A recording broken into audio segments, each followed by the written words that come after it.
Welcome to the Megacast. I'm Tyler Kieft in the studios of our flagship stations, Civic Center TV and 89.3 Lakes FM. You can find Civic Center TV on Comcast, Channel 15, and AT&T, Channel 99 in West Bloomfield, Orchard Lake, Keego Harbor, and the city of Sylvan Lake. You can also find us on Channel 15 and AT&T, Channel 99, on City Cable 15 of Southfield, as well, and Birmingham Area Municipal Access in Birmingham, Bloomfield Township, Bloomfield Hills, and surrounding areas. Find us on Channel 10 and AT&T Channel 99 in Waterford and on the media network of Waterford, and in Orion Township and Lake Orion on Orion Neighborhood Television, or ONTV. You can find us online in a number of different places on our Facebook pages at Civic Center TV 15. And at Lakes FM, as well as on our website, civiccentertv.com. Click on our Watch Live link at the top of the page if you're viewing us from our website on your computer, or in the left margin of the screen if you're viewing us from your web browser on your smartphone. Either way, if you click on that Watch Live link, you'll be able to watch the Megacast live from 10 a.m. to 12 noon, Monday through Friday on most weeks, as well as all of our other original programming and those ever-fun municipal meetings we broadcast from West Bloomfield, Keego Harbor, Sylvan Lake, and the West Bloomfield School District, all throughout the week and on weekends for replays as well. You can also find us online on My Michigan TV, a free service, otherwise known as My, that provides you programming all about the state of Michigan from creators all over the state of Michigan, all in one spot from one free resource. Go to their website, mymytv.com, to learn more about all the programming that they have, both original programming like the Megacast and Steve Leto Live, imported programming from all across the state of Michigan in a number of different genres, about a number of different Michigan-related topics, and where you can download their free smartphone and smart TV apps, where you can view their programming live and on demand, anywhere, anytime. Learn more, mymytv.com, or go to our website at civiccentertv.com and click on our Megacast link, where we have links to each and every one of our partnering television, radio, and web outlets, so you can learn more about all of their original programming, as well as their participation in the Megacast, and find all of our episodes, both full episodes and individual interviews, on demand right there on our website, civiccentertv.com/megacast. Right next door to that on our website is our coronavirus page at civiccentertv.com/coronavirus, where you can learn factual information from experts on the front lines of the pandemic about COVID-19 at the federal level from the Centers for Disease Control and Prevention, at the state level from the Michigan Department of Health and Human Services, and at the local level from the Oakland County Health Division, so you can stay up to date on the spread of COVID-19 in our communities, on precautionary measures that you and others can take to prevent further spread of COVID-19, as well as all that helpful information that you need to know to get your questions answered about vaccinations, about booster shots, about getting your kids vaccinated against COVID-19. Get it from a resource that you can trust. Uncle Bill's Facebook blogs are not the place to get your information about COVID-19. Uncle Bill is a skilled plumber, but in terms of health and public health information, he doesn't know anything. Don't trust Uncle Bill on this. Go to the CDC, go to the state of Michigan, go to the Oakland County Health Division's COVID-19 websites, and get those questions answered by experts, so that you can get the information that you need to know to make informed choices about COVID-19 in all different areas, and keep yourself and others around you safe. Also on our coronavirus page, we have helpful information about COVID-19, as well as other top stories all across the state of Michigan from a number of different journalistic outlets that we scour each and every day to find you links to those articles so that you can view these articles in full. We put summaries of those articles on our website as well. And of course, encourage you as you go to these different outlets and view their articles in full to subscribe to these journalistic outlets and support local journalism here in southeastern Michigan, in mid-Michigan, West Michigan, the UP, Northern Michigan, Northern Lower UP, and more. All by going to our website, civiccentertv.com/coronavirus. Our top story today from Bridge, Michigan. Both Michigan State and the University of Michigan will be requiring COVID-19 booster shots for students, staff, and faculty beginning in January. Several universities and colleges already require COVID vaccinations for those without approved religious or health-related exemptions. MSU was the first public university in the state to announce booster requirements, followed hours later by the University of Michigan. Michigan. The U of M booster requirement applies to the Ann Arbor campus as well as the U of M Dearborn and U of M Flint. The MSU requirement affects about 70,000 people who are employed by the university or are enrolled in classes. According to a letter sent Friday by MSU President Dr. Samuel Stanley, students, staff, and faculty who have received their 2-dose COVID-19 vaccination more than 6 months ago or a 1-dose regimen more than 2 months ago are eligible for a booster shot and should arrange to get the jab before classes resume for the second semester on January 10th following their holiday break. Quote, those who fail to receive a booster when eligible will be considered non-compliant with MSU's vaccine directives, and closed quote, said Dr. Stanley. Continuing, you can find vaccine boosters near you by visiting our Together We Will website, and closed quote.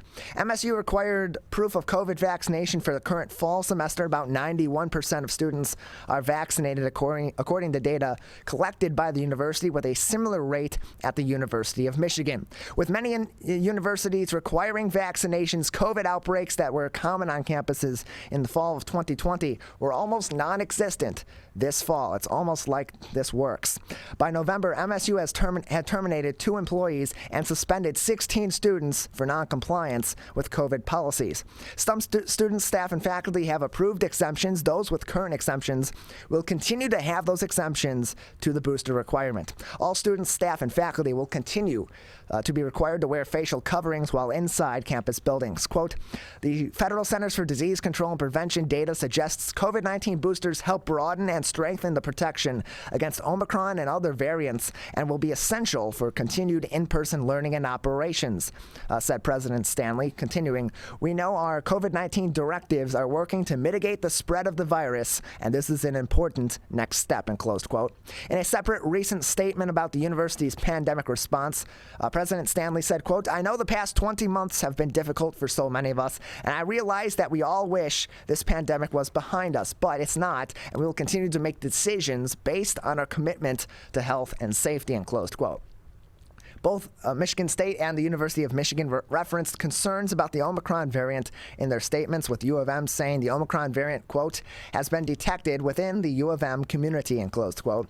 In-person classes begin in Ann Arbor on January 5th, and students, staff, and faculty have until the 4th of February to get the additional shot.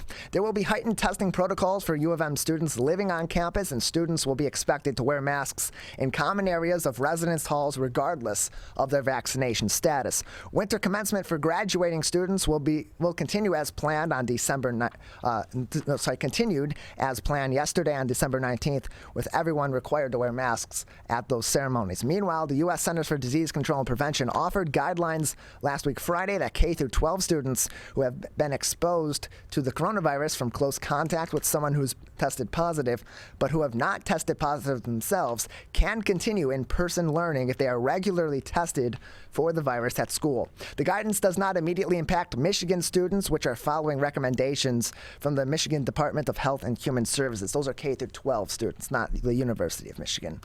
Quarantines of K-12 students who had close contact with classmates who've tested positive have wreaked havoc in Michigan schools, which are trying to maintain in-person learning this school year. That entire article, as well as other related information from our friends at Bridge, Michigan, on our website, civiccentertv.com/coronavirus. And while we're talking about vaccination requirements, booster requirements now at Michigan State and the University of Michigan, you'll also be required, once again, to undergo COVID-19 testing for short visits across the border, heading up north to our friends over in Canada. This is from the Detroit News. Canadian authorities announced on Sunday that they will be reinstating the COVID-19 negative test requirement for all travelers leaving the country for less than 72 hours in response to the Omicron variant. That means anyone traveling and returning to Canada must have a negative COVID test before entering the country. The rule goes back into effect on Tuesday, officials said. Authorities have relaxed the rule last month and only required a negative test after more than 72 hours. Quote, as of December 21, the requirement for pre-arrival testing will be in place again for trips of all durations. It is important to note that this pre-arrival test must be taken in a country other than Canada, and closed quote. The rule stated in the country's government website. Canada has begun to limit capacity at restaurants, bars, malls, and retailers to 50% and limiting social gatherings inside restaurants to 10 people in an effort to stem the spread of the variant that is rapidly spreading since it was first detected in November. That article from the Detroit News, as well as other related information and other news articles as well from throughout Metro Detroit and across the state of Michigan, posted on our website, civiccentertv.com/coronavirus. Lastly, from the Detroit Free Press, Michigan lawmakers have created a pathway, or are working on one, for school support staff to become substitute teachers. School bus drivers and cafeteria workers soon could be in front of classrooms instead of behind steering wheels and serving counters. Lawmakers passed a bill late on Tuesday last week, temporarily allowing school support staff to substitute teach if they don't have a single college credit. The Republican-sponsored bill passed on near party lines. It's unclear if Governor Whitmer, a Democrat, however, will sign it into law. Her spokesperson did not respond to requests for comment. Should she sign the bill, school staff members who want to substitute teach this school year need only a high school diploma or equivalency certificate. There's a temporary reprieve from the requirement that substitute teachers have an associate's degree, 60 college credits, or, in the case of career and technical courses, subject matter expertise. Substitutes who are not school staff members would still have to meet those requirements. Districts have long struggled to find enough substitute teachers, but the problem worsened during the pandemic when many teachers retired and those who remain are sometimes forced to quarantine because of coronavirus exposure. The nationwide problem has forced temporary school closures and prompted pay hikes to attract substitutes. Before the pandemic, substitute teachers in Michigan were typically paid between $80 and $85 a day, but some districts are now offering much more. Under the legislation, staff members who earn more than the daily substitute rate would be paid their normal hourly rate. Those who normally earn less than substitutes would receive a higher rate. The State Department of Education opposes the bill. So do Democrats on the Senate Education and Career Readiness Committee, who expressed concerns that the change would diminish the quality of education and would exacerbate staffing shortages in other areas. Quote, "It's a staffing shell game. It also has no guarantee that the substitute will be teaching our kids the content that they are to learn," said Democrat Erica Geis of Taylor during a floor speech on Tuesday evening. Senator Geis continued, quote, "Staff members who are not educators are wonderful people." She, of course, is a former teacher. Continuing, quote, "They are valued, hardworking members of our school communities, but for the most part, especially when we have a situation where a long-term substitute might be needed, they aren't the ones who should be substitute teaching," end close quote. Whitehall District School Superintendent Jerry McDowell said bus drivers could teach in between their morning and afternoon routes. His district serves 2,000 students north of Muskegon. The Senate voted 23-13 on the bill. Republicans Ed McBroom of Vulcan and Wayne Schmidt of Traverse City voted no, along with most Democrats. Democrats Winnie Brinks of Grand Rapids, Curtis Hertel Jr. of East Lansing, Jeff Irwin of Ann Arbor, and Sylvia Santana of Detroit crossed party lines and voted yes on the legislation. The House, which already approved a different version of the bill in July, had to vote again because of a technical change made last week in the Senate Committee on Education and Career Readiness. The House voted 55-48. Jewel Jones of Inkster was the only Democrat joining Republicans in voting yes. That full article from the Detroit Free Press, as well as other information from across the state of Michigan, including our top stories and helpful information on COVID-19 from the CDC, the MDHHS, and the Oakland County Health Division can be found on our website at civiccentertv.com/coronavirus. We have a really interesting show ahead of you today. Coming up at 10:20, Mike McGuiness, the Executive Director of the Berkley Downtown Development Authority, will be joining us on the show to talk about their Merry Month events going on in Berkley, including the Merry and Bright Shopping Night and others. At 10:40, Farrah Davidson, the fashion and lifestyle blogger from London Had a Little Lamb, will join us on the show. We'll kick off the second hour of the show with Representative Brenda Carter, representing Michigan's 29th district in the House. At 11:20, we'll be talking with testicular cancer survivor Ian Kohler, who is also is employed at the University of Michigan. And then at 11:40, we will end the show with Seth Fox, who organized a Friendsgiving turkey giveaway in Waterford. That is all coming up next. You are watching and listening to the Megacast. Whether you're the city, the county, or the Huron River Watershed Council, we work together to protect water resources for everyone. Most of the pollution entering our rivers is carried by rainwater that runs off roads, parking lots, and rooftops. A rain garden helps catch stormwater runoff. Rain gardens and their plants help dirty runoff soak into the ground. You can do your part to help keep our water clean. Learn about rain gardens and native plants. So consider a rain garden in your home landscaping.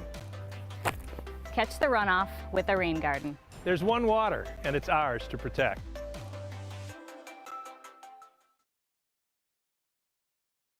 Whether you're the city, The county, Or the Huron River Watershed Council. we work together to protect water resources for everyone. Most of the pollution entering our rivers is carried by rainwater that runs off roads, parking lots, and rooftops. a rain garden helps catch stormwater runoff. Rain gardens and their plants help dirty runoff soak into the ground. You can do your part to help keep our water clean. Learn about rain gardens and native plants.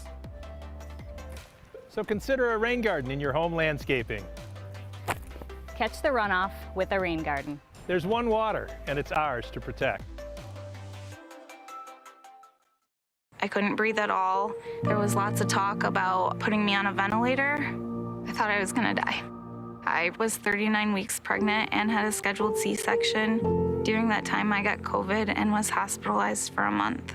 I had a blood clot in my lungs. It caused me to go into right-sided heart failure. I was really scared. I kept texting my husband and my mom, telling them how scared I was, and I was worried that he was gonna grow up without a mom. And then I was worried if, when I did get home, that he wouldn't know who I was. You know, being 27 and a mom and a wife and having that all almost taken away from me. It's scary, and if a vaccine can prevent that from happening, why not? Get your vaccine. I don't want this to happen to anybody else. A message from the staff of Michigan's Crime Victim Compensation Program. Anyone can be a victim of crime and suffer lasting trauma, physically, emotionally, and financially. But you are not alone. If you're struggling financially due to a crime, We're here for you. Find out if you qualify for crime victim compensation. Call 877-251-7373 or visit michigan.gov/crime-victim. A message from the Michigan Department of Health and Human Services, Division of Victim Services. If you are struggling to afford your internet bills during the pandemic, there's a temporary government program that may be able to help. It's called the Emergency Broadband Benefit, and it provides up to a $50 monthly discount on your broadband bill to qualifying households. Find more information about the program, including if you qualify and how to enroll, at fcc.gov/broadbandbenefit or call toll-free at 833-511-0311. A public service announcement from 89.3 Lakes FM. You see certain things get reincarnated in your children. My daughter is very much inspired by my wife's artistic pursuits.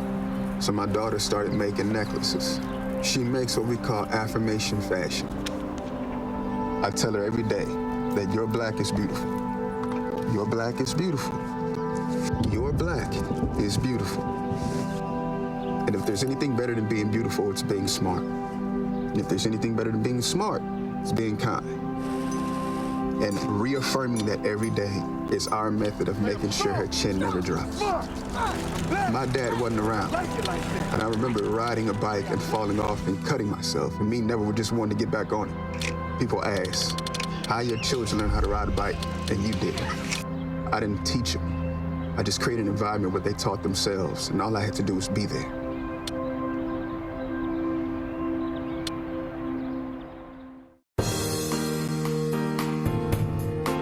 Welcome back to the Megacast. I'm Tyler Keefe here in our studios in West Bloomfield Township. You can view us all across the state of Michigan, however, on a number of different outlets, both community television and radio stations all throughout Oakland County and across the state online on our website at civiccentertv.com, as well as on My Michigan TV. Learn more about everywhere that we broadcast and find us on demand, both our full episodes and all of our interviews, by visiting civiccentertv.com/megacast.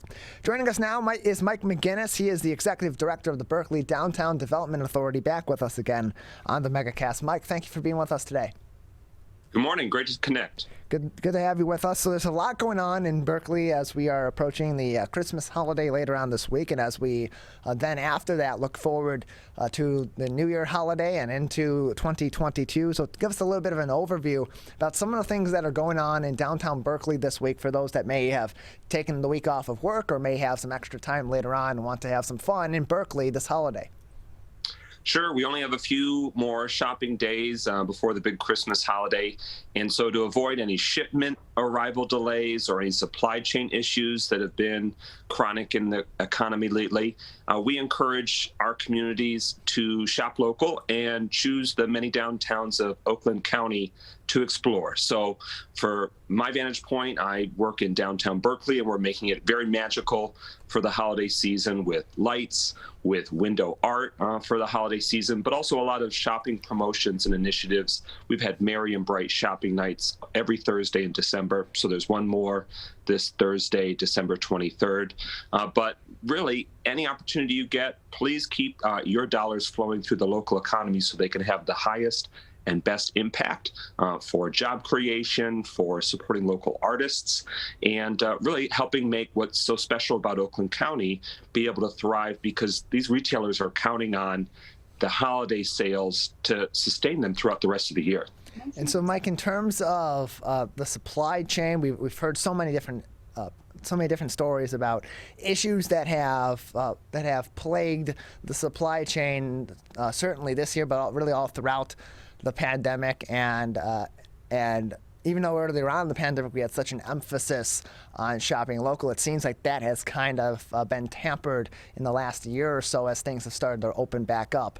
But in terms of the stockpile that's available at all these different stores and all the really unique locally owned stores and shops that we have in places like Berkley, how is their stock this holiday season if people are looking to find interesting gifts that are available on the local level that they can buy and for their family, for their friends, for others that they may be gift giving to this year, but also be able to support local businesses?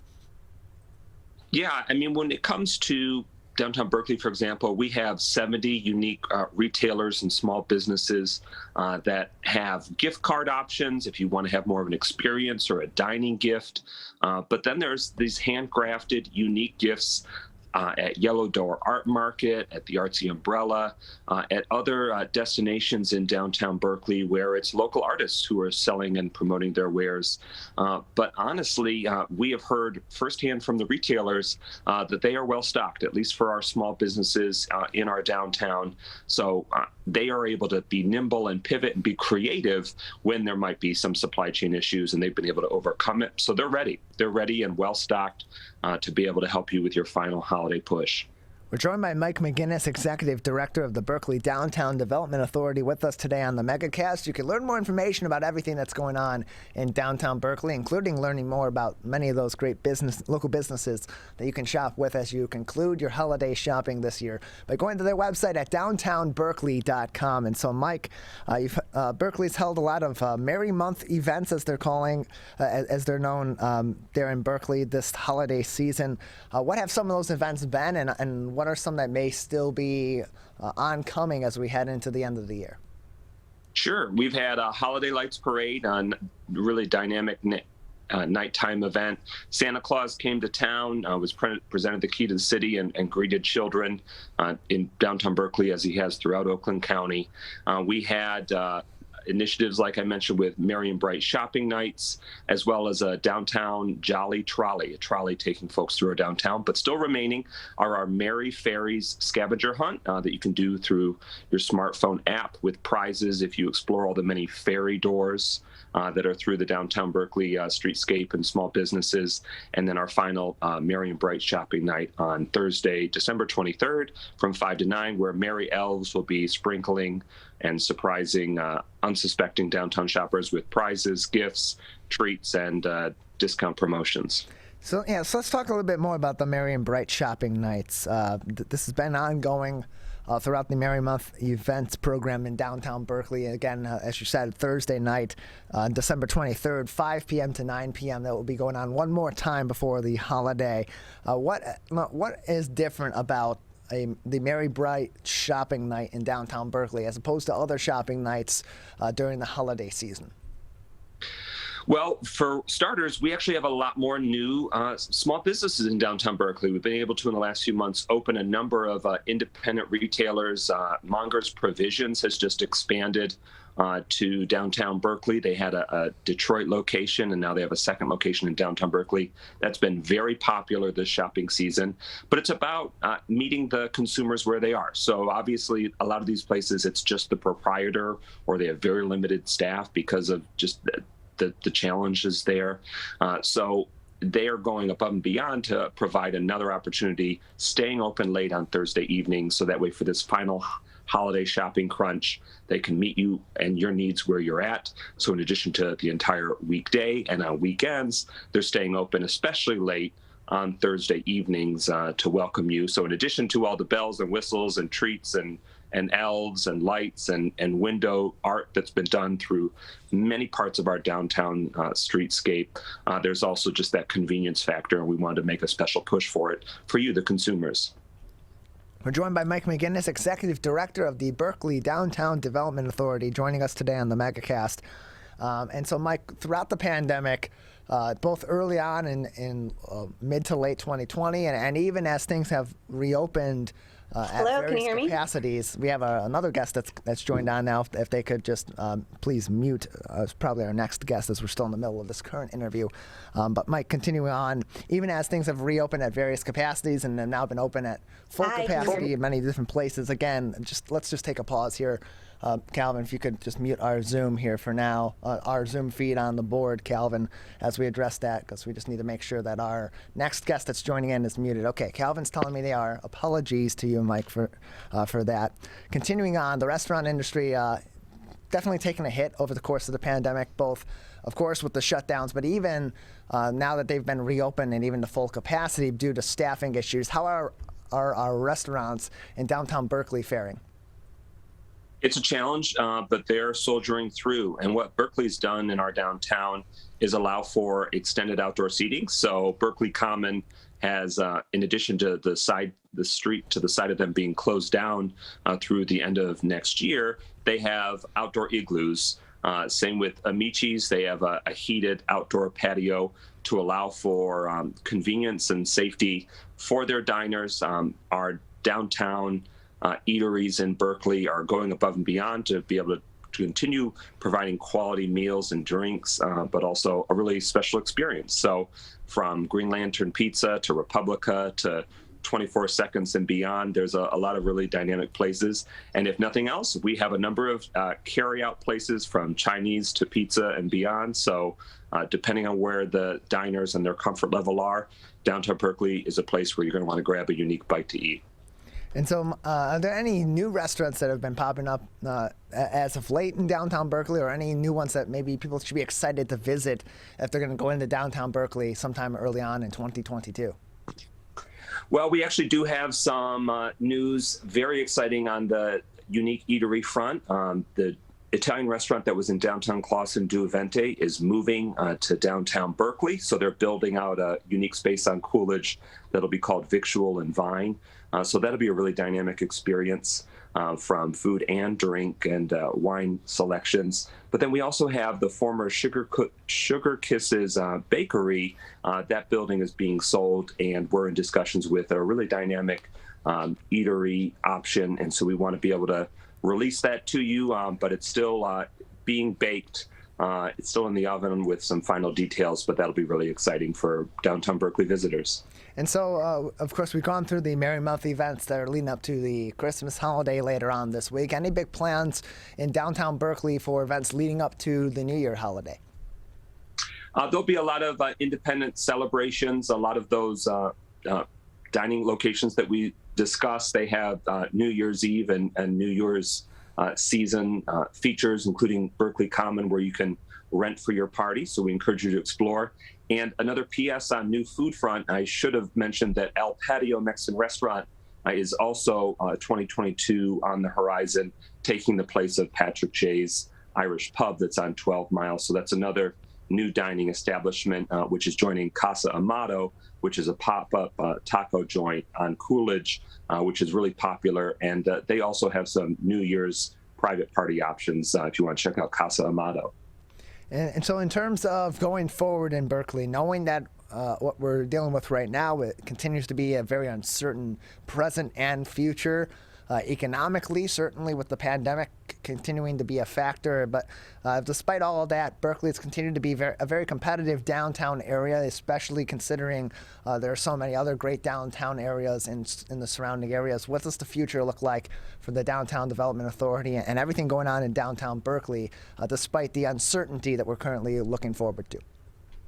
Well, thank you for that. We're continuing to be creative, be outside the box, and become more and more of a destination for those small independent retailers and food establishments, and lean into our public art assets that we have. We have a dozen plus downtown murals with many dozens more coming in the year and years to come.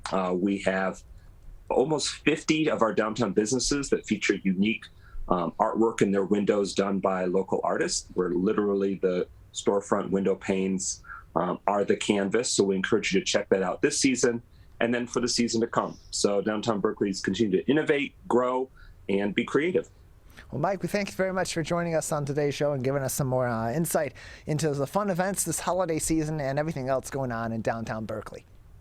Thank you. Have a great holiday season. You as well. You can learn more information about everything that's happening in downtown Berkeley, learn more about the businesses, the restaurants, and other things that you can do in their great downtown by visiting downtownberkeley.com. We're going to take a quick break. On the other side, Farrah Davidson is here, and we'll be speaking to her next. She's a fashion and lifestyle blogger from London Had a Little Lamb. That coming up next. You're watching and listening to the Megacast.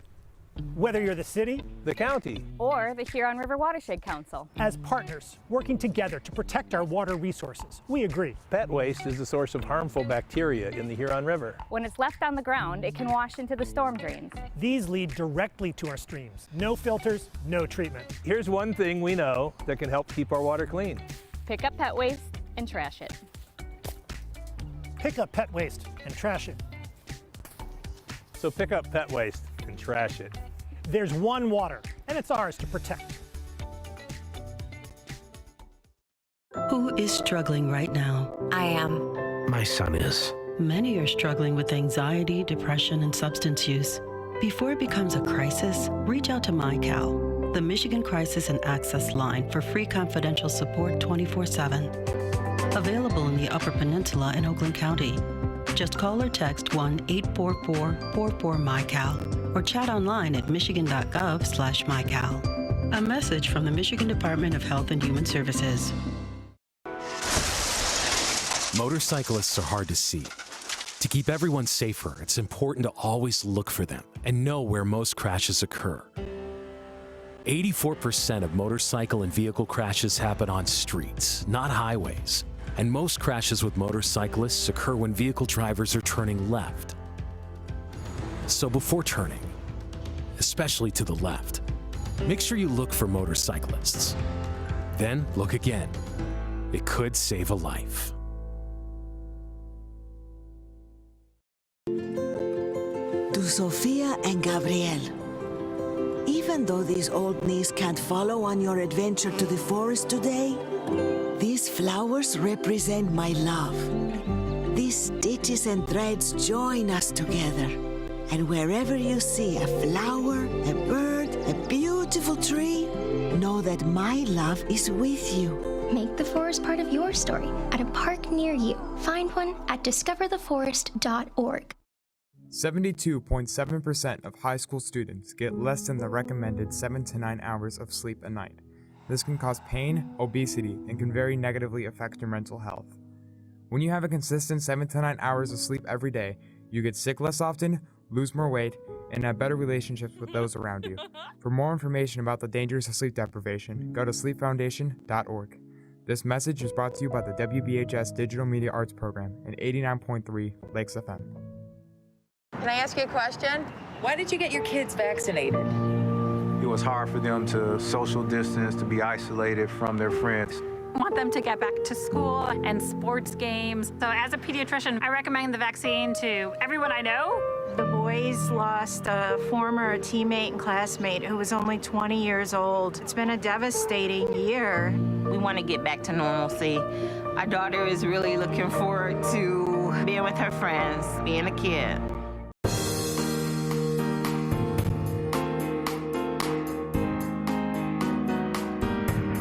Welcome back to the Megacast. I'm Tyler Keefe here in our studios in Oakland County, although we're broadcasting all throughout the state of Michigan. Find more information about everywhere that we broadcast live and live to tape Monday through Friday, 10 a.m. to 12 noon by visiting our website at civiccentertv.com/Megacast.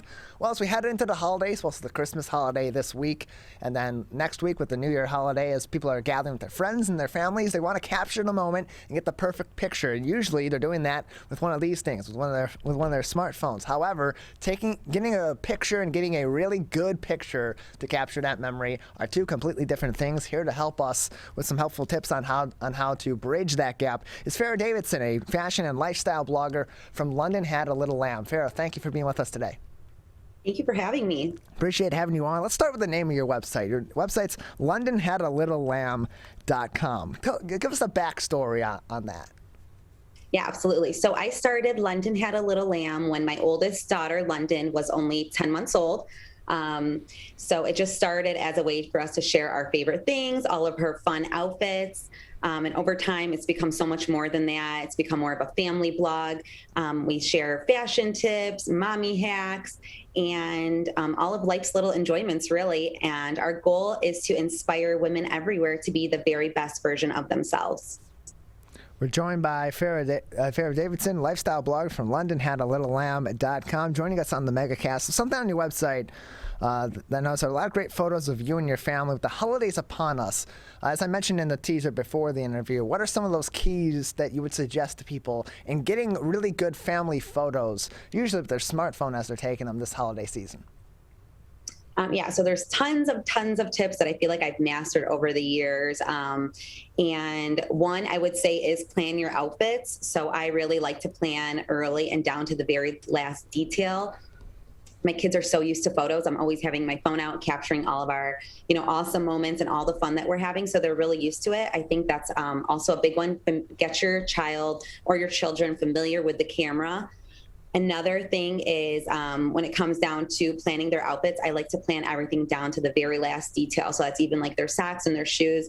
My girls really love to dress up and embellish and accessorize with sometimes a little bit over the top, but I do give them a little bit of freedom along with my direction. So that's a big one. And then a third one, especially when it comes to iPhone photos, is just encourage motion. So photos in motion do really, really well. So that could be like, play Ring Around the Rosie, hold hands, let's put baby in the air, stuff like that. It really helps capture the lively expression on kids and families. So people are getting together at various times of the day on these holidays. Some families will celebrate during the middle of the day. Some will celebrate at night together. And when they get those pictures, they often like the place that people like to set those pictures is often right in front of the tree. The problem is that the trees are usually in a prominent place in their home. They're on display for those that may be looking inward from outside. And so they're in front of a window. If it's during the day, between the tree lights and all the garnishes on the tree and the light from outside, that can really affect the way you're taking your pictures. What tips do you have for people that don't have, of course, advanced lighting equipment like we would have here in a TV studio or in a photography studio to be able to capture that moment in that setting that's ideal for them without having a picture that turns out with a bunch of dark faces and a blown out background? So natural lighting is definitely best. My Christmas tree is in front, the same place every year as well, and it's in front of the largest windows. That's where we get the best natural lighting. Definitely when you're using your phone, you want to face the window. So I would definitely take that into consideration when I'm placing my Christmas tree or my holiday decor in my home, if you're going to be taking your Christmas photos inside. If not, then some cool places would be to like downtown. Various cities have a ton of lights and decor, or a tree farm, something of that sort. But definitely, if you're going to be taking your Christmas photos or your holiday photos at home, I would definitely reposition the tree or another focal area of design to get the best photos. We're joined by Farrah Davidson. She is a fashion and lifestyle blogger from LondonHadALittleLamb.com. Again, that's LondonHadALittleLamb.com. And so when people are taking photos too, especially individual photos, if they're taking selfies with a friend or a family member, a couple of people, a lot of people like to use different social media apps like Instagram or Snapchat in order to use their filters. What suggestions do you have for them this holiday season in terms of getting good photos while incorporating incorporating those filters in a way that is artful and presentable, but isn't kind of overdoing things or making your pictures frankly look ridiculous? So I think starting with the natural lighting is the best way to get the most awesome photos, especially for the gram. If you're going to be using filters, I would try out a couple beforehand and find one that you think suits your skin tone well, and the area that you're going to be in. If you want to go take it up a notch and be a little bit more professional, you can start looking into presets, which you can use in Lightroom or Lightroom Mobile if you're going to be using your phone for the most part. And that just helps you get a more aesthetic feed and just makes everything flow really well. You can pick a couple different picture settings and you can apply that to all your photos and you get a really nice flow that way. So definitely there's a couple of different companies that have different presets that look amazing. So people want to get their entire family in a lot of these photos, or at least they want to capture memories for the young ones in their family. Make those memories early, capture them while the kids are young, and see them through the years. And same thing with pets. But often a problem with kids and with pets that's very similar is they have trouble staying still when you're trying to take these pictures. What suggestions do you have for families and for individuals who are trying to capture those moments to be able to do so smoothly without it becoming a frustration and a hassle and a shouting match, just to get that one single still of their kids and or their pets? Yeah, so I'm a mom of 4, so I think I've mastered this. I have a couple of different ideas. One is set the scene. So this year we went with a Polar Express theme for our holiday photos, and I brought out the train, and I had been collecting polar bears for some time. So I set everything up the night before, and I really set the Christmas magic. So when my kids came downstairs, they were so excited. It was something they had never seen before, and it just helped keep them engaged and intrigued.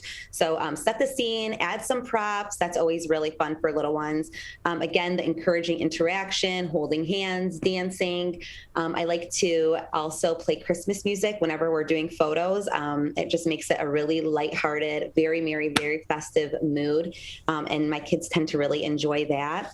Another thing is pack a survival kit. So I like to bribe my kids a lot. I mean, I think a lot of moms do, especially when you have more than one kid. So I'll always have M&Ms. I feel like those are really small, so they won't show up in your photos. But yeah, bribery works really well.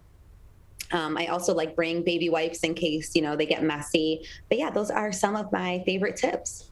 We're joined by Farrah Davidson. She is a fashion and lifestyle blogger at londonhadalittle.com, joining us today on the Megacast. And it's about making these photo shoots fun because A, you're going to get that focus that is often not there, especially from your kids, and you really can't really use that as an incentive for your pets. They're going to do what they're going to do, but especially for your kids to capture that attention. But also, it's better. You get better quality photos if you're capturing moments that are natural and that are legitimate moments and not so much staged, where you can often end up with photos instead that are more blocky and kind of robotic and don't quite look as special as they do when you're having fun and kind of just capturing a moment, correct?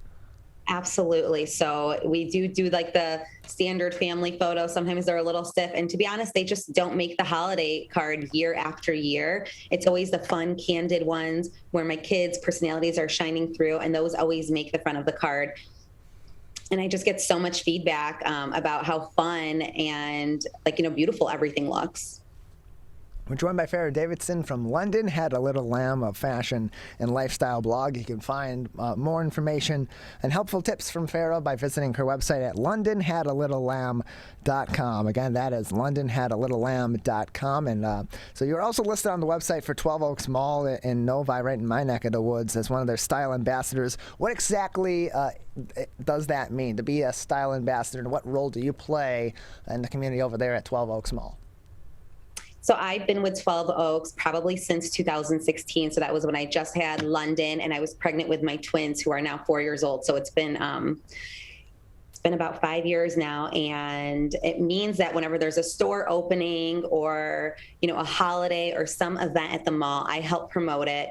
It truly is one of the top shopping destinations in the area. There's so much to do and see. They're the best dining, amazing Santa Flight Academy for the kids every year. Now they're doing DIY nights. They just have so much to offer. And it's just great for families or if you're shopping alone. And truly year after year, I cross everyone off my holiday list when I go shopping at 12 Oaks. So for those that are really interested in fashion or interested in style and may want to someday be in a role similar to yours as a style ambassador, what do they need to be doing right now to kind of develop those skills and eventually maybe be able to help other businesses like you do over at 12 Oaks? So I would say start before you're even ready. So that was something that I didn't do. I took a really long time. And then finally one day my husband just kind of, pushed me out the door and said, you need to get started. You've been talking about it for a while. So start before you're even ready.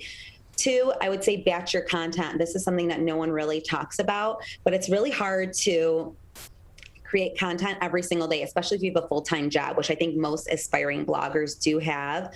So batch your content. If you have a day off and you're going to be shooting all your content on Fridays, get it all together, get it all organized, and that's something that you can do. Another thing is reach out to people, tell them what you do. I had a business card that was this tiny little thing, and it said my name and my daughter's name on it. And wherever we went, we would leave a couple. If someone complimented us or what we were wearing, I would hand them out a business card, and I would just really leave them wherever we went. So introduce yourself. And by doing that, you're able to tell people about yourself and tell them what you can do for them and their company. So the third thing is, after all of that, reach out to local companies and tell them how you want to share their brand and what you can offer them. We're joined by Farrah Davidson. She is a fashion and lifestyle blogger from London Had a Little Lamb. You can learn more information about that and read her blog over at londonhadalittlelamb.com. And so another big night for style, another big night for fashion is New Year's Eve and New Year's Day celebrations. It's a night that people like to get a little bit dressed up and go out and have a fun time on the town.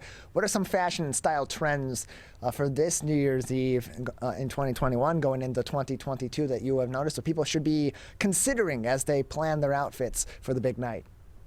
So New Year's Eve is definitely a time where anything glitzy and anything sparkle goes. This year, some of the trends I've seen are the clear heels with something embellished on them, whether it be like a brooch or some rhinestones. I've been seeing a lot of tights, a lot of embellished tights, so tights with rhinestones as well. It helps keep you a little bit warm. And furs, whether that be, it's typically faux fur and just like something large and fun, and it just looks super festive, super merry, and it just helps set the mood for New Year's Eve and starting a new year. We're joined by Farrah Davidson from London Had a Little Lamb.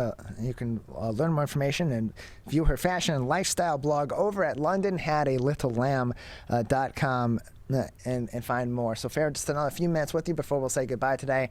Anything else right now, any other trends that people should be keeping in their thoughts as they're planning for different outings throughout the rest of the year, going out with friends, celebrating the holidays, or even trying to just reevaluate their fashion heading into 2022? My top fashion tip for this year heading into 2022 is definitely layer, layer, layer. So that means with a lot of texture, it just helps everything look really rich and beautiful in your photos and wherever you are. As long as you're layering, you're going to look fashionable and you're going to sparkle. Well, Farrah, thank you very much. Appreciate your help and advice that people are looking to sparkle their way into 2022. Thank you so much. You're welcome. You can learn more information and view Farrah's blog at londonhadalittlelamb.com. We're going to take a quick break on your radio homes for the Megacast, 89.3 WBLD, Orchard Lake, West Bloomfield, Kego Harbor, Sylvan Lake, and 88.1 WBFH, Bloomfield Hills. While we're at it, we'll take a break on all of our other outlets as well. Why not? Let's have a fun time. We'll go into the second hour of the show at 11 o'clock with Representative Brenda Carter from the State House of Representatives. That's all coming up next. You're watching and listening to the Megacast. It's the Great Lakes water. And so what people do ends up in our waterways. Flushable wipes are just evil. They should be thrown away. They're impossible to destroy, and they can cause significant problems. One of the main things when you're cooking is to not dump fats, oils, and greases down your drains. They stick to the sides of pipes. They stick to everything they come in contact with. Don't put it down the sink. There's one water, and it's ours to protect.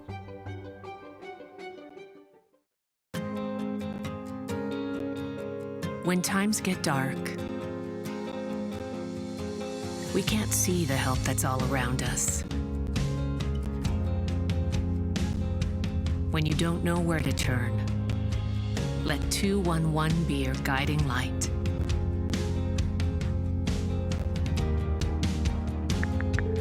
211, how can I help you? Our guides are ready to connect you with the help you need.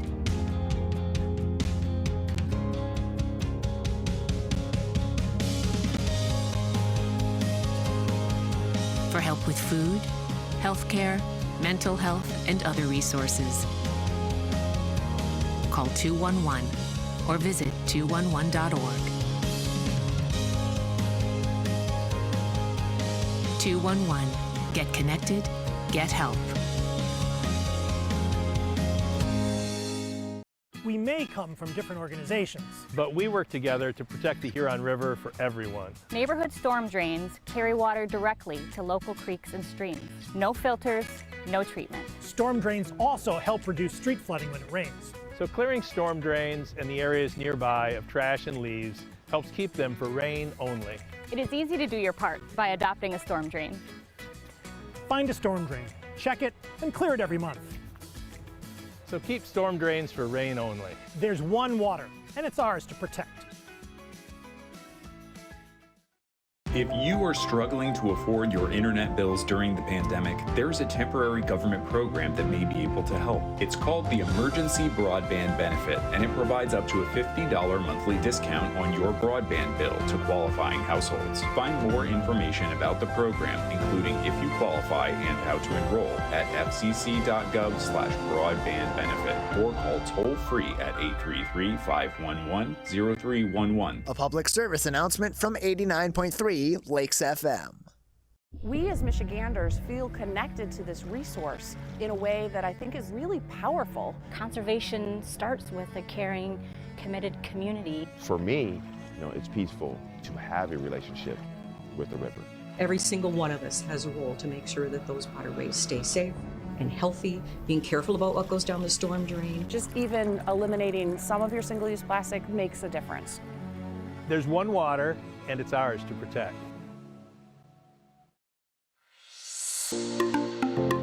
Did you know that nearly 3.31 million Americans don't get their annual checkup? Going to the doctor regularly is extremely important and is a crucial factor in maintaining good health.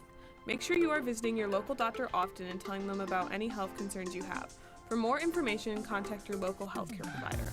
This message is brought to you by WBHS Digital Media Arts Program and 89.3 Lakes FM.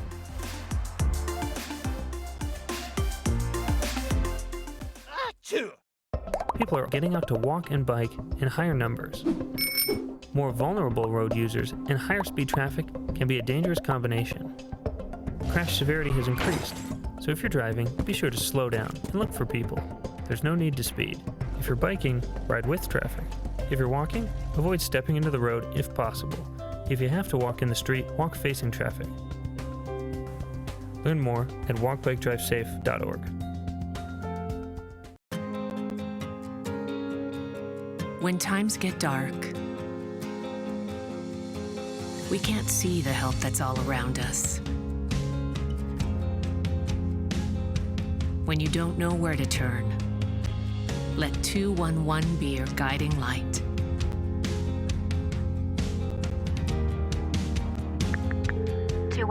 How can I help you? Our guides are ready to connect you with the help you need.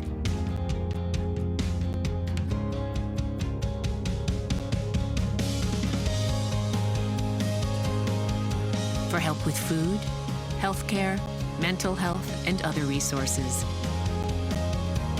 Call 211 or visit 211.org. 211. Get connected, get help.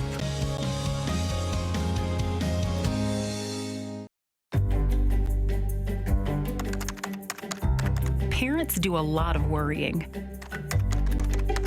Get your kids caught up on childhood vaccines to protect them from these 14 preventable diseases, and you'll have 14 fewer things to worry about. Vaccines are safe and effective and save lives. So let's get caught up on vaccines and worry about something else. Get the facts at ivaccinate.org. We may come from different organizations, but we work together to protect the Huron River for everyone. Most of the pollution that goes into our rivers is carried by rainwater that flows off of roads, parking lots and rooftops. The leaves and bark of a single tree can retain a surprising amount of rainwater. Depending on its size and species, it could be 100 gallons or more. It is estimated that an urban forest can reduce annual runoff by up to 7%. Here's one thing that we know can help keep our water clean. Plant a tree. Plant a tree. Plant a tree. There's one water, and it's ours to protect.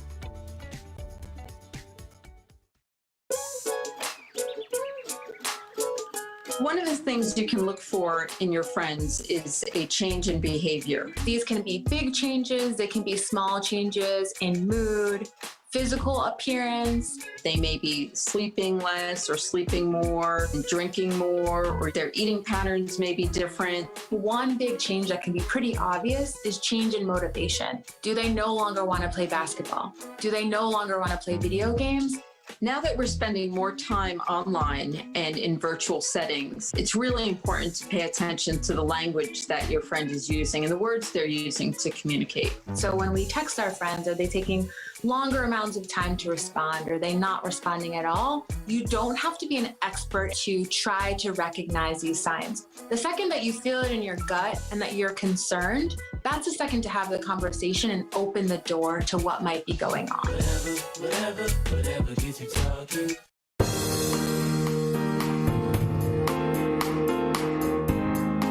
Joining us now is the Michigan State Representative from District 29, representing Auburn Hills, Kegel Harbor, Orchard Lake Village, Pontiac, and Sylvan Lake. Representative Brenda Carter back with us on the Megacast. Representative Carter, thank you for being with us today. Tyler, thank you for having me. Appreciate having you on. You are the co-chair of the Michigan Legislature's Firearm Safety and Violence Prevention Caucus. Here we are, just 2 weeks and 2 weeks and 2 days following the tragic shooting at Oxford High School that took the lives of 4 students, injured 6 others, and injured a teacher as well. In the wake of that mass shooting, in your Firearm Safety and Violence Prevention Caucus, being that you're the co-chair, where have the discussions on preventing further gun violence, particularly in our schools, but in general in the state of Michigan, where has that discussion among our lawmakers in the legislature began? Well, Tyler, I'd like to say that we have actively addressed this situation. You know, this is not the first time that Michigan has had a mass shooting. And of course, you know, gun violence is in just about all of our cities right now. But since its inception, we've introduced over 50 pieces of legislation. And in light of what has happened in Oxford, We've met twice, actually, the caucus. We held a press conference to update the community where we are. We've met with our stakeholders. We met with legislators on both sides of the aisle. And, you know, of course, Senator Rosemary Bear, whose district includes Oxford, and she comes from Oxford, she has taken the charge to ensure that we do everything humanly possible to mitigate future gun violence. We're joined by Representative Brenda Carter, Michigan State Representative from District 29. And Representative Carter, from you and from other, particularly Democrats at the state level, we've been seeing a lot of fodder on social media and in interviews talking about other bills that have already been proposed, have already been through at least some voting process or some process to get to try to bring them to a vote at the state level. And for one reason or another, because of a lack of compromise from the other side of the aisle or certain issues with certain bills, whatever the case may be, they have not gone either not gone to a vote or have not passed. Being that I would imagine every leader at the state level, regardless of their political affiliations, wants to prevent another tragedy like this, wants to solve the issues or at least resolve some parts of the issues that have led to incidents such as what happened at Oxford High School and other schools, other places and other mass shootings in the state of Michigan. So being that there's that urgency there and that there's that recency of this tragic event that is kind of the onset of making that a greater issue of importance at this moment in time, where seems to be, in your opinion, from your discussions with people across the aisle and within your own caucus, where seems to be that sticking point where compromise hasn't been able to happen in regard to moving the needle forward on reducing gun violence here in the state of Michigan? Well, it's my opinion that both sides of the aisle, we do want to see a compromise here. I've had conversations with some of my Republican colleagues that, they do value their Second Amendment rights. In fact, that's not a Republican issue. There are people on the Democratic side of the aisle also value their Second Amendment rights. Yeah. But I have heard of some movement. I'm not sure how much, simply because we've introduced so many bills, over 50, dozens of bills, and at this point they don't get a hearing. My bill in particular is in the Military and Veterans Caucus, and it hasn't moved. The Homeland Security Committee, it hasn't moved. And none of these bills have had a hearing. I'm cautiously optimistic now that maybe, just maybe, in light of what happened in Oxford, that maybe we can come together and at least listen to each other. I think we're on that path. So then, Representative Carter, how can this time be different? Because we've seen, not only here in the state of Michigan, the wake of the shooting at Oxford High School, but in the past when there's been school shootings, especially where several lives have been lost, such as several years ago at Parkland High School at Marjorie Stoneman Douglas High School in Parkland, Florida, or at an elementary school in Newtown, Connecticut, or wherever these shootings have happened. There always seems to be that initial discussion about the urgency of solving these issues, and then time passes, discussions happen, debates happen, and eventually that urgency fades away. So what may be different this time, or will things be different this time at the state level here in Michigan? Well, Tyler, I strongly recommend at this point that the people get involved. The legislature we're kind of like, at a gridlock here with the legislation. But if the people get involved, if the people don't get involved, it's not going to change. The people need to call us, call our elected officials, and say one side or the other, this is how I feel. But I believe both sides don't want to see any more senseless loss of life. So the people need to reach out to us, the legislators on the state and on the federal level, and let us know exactly where they are with gun violence and preventing gun violence. I think that's the only thing that's going to change this, really, seriously.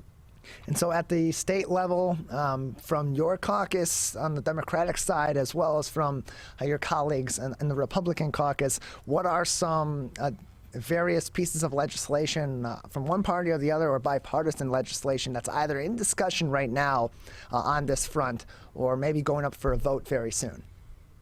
Well, I know my bill, House Bill 5628, is one of the 4 bills that limit magazine capacity. And we're looking at this as just an issue about time.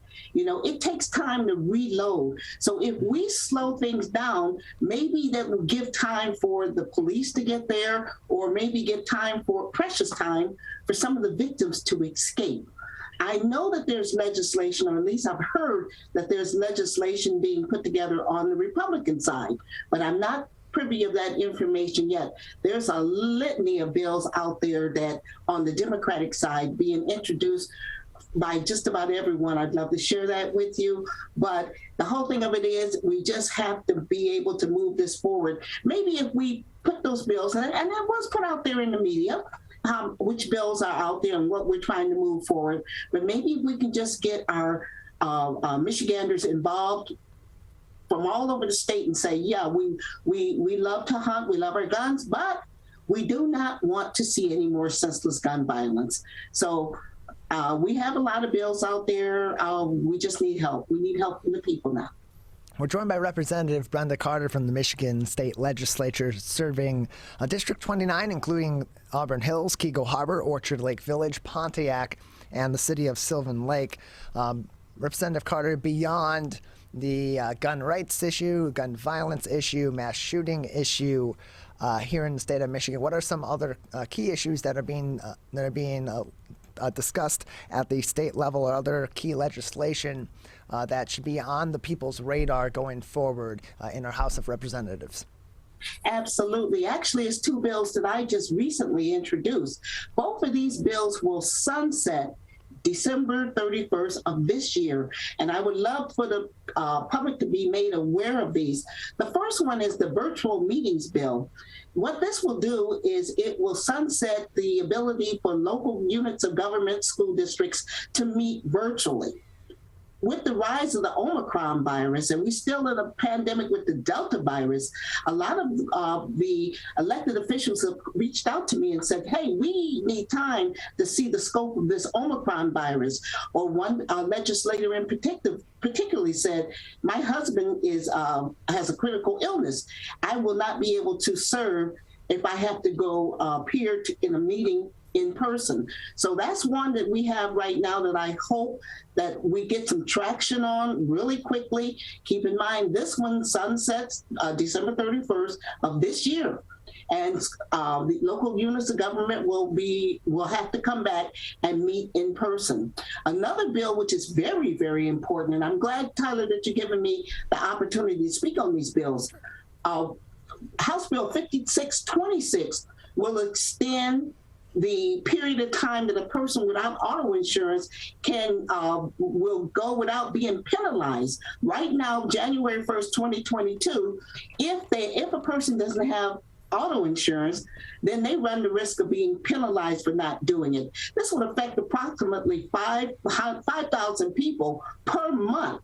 So by extending this to the end of the year 2022, it will give people a chance once again to come out of that pandemic period where a lot of people are not working and may not be able to afford the auto no-fault premiums. It'll give them this additional time. Right now, the thing that's really questionable about the livelihood of Michiganders is, what is this pandemic doing? I mean, first we had the one pandemic, then we had the Delta variant, now we got the Omicron variant, and these different iterations of COVID-19 is affecting Michiganders across the board.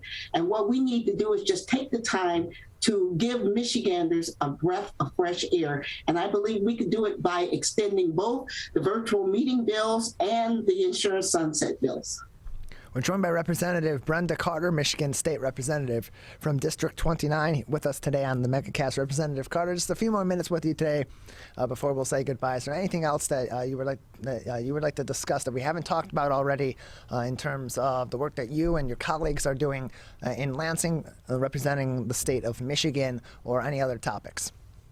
Well, Tyler, I am just extremely pleased that the growth that I've seen in House District 29, great shout out. I'm going to do a little letter out to the 5 communities that I serve. They're very, very special communities. I've seen just wonderful things, how they banded together as a district, not just 5 separate communities, but how they banded together as a district and reached out and helped each other regardless of what city that you live in. So I just want to thank all the people in House District 29 for the support that they've given me as I go into my 4th year in the House of Representatives. And of course, I wish everybody a safe and wonderful holiday season.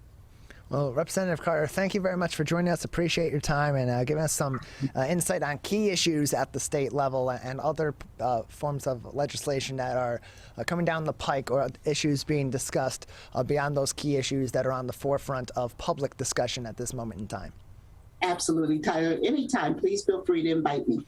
Today, it is easier than ever to join Michigan's Organ Donor Registry and help build a bridge of hope for organ, tissue, and eye donation. Just one person can potentially save or help improve the lives of up to 75 people. By joining, your legacy could be the gift of life. Sign up today at michigan.gov/SOS or at any of the more than 145 Secretary of State self-service stations located across Michigan. Be part of Michigan's Bridge of Hope by adding your name to the Organ Donor Registry.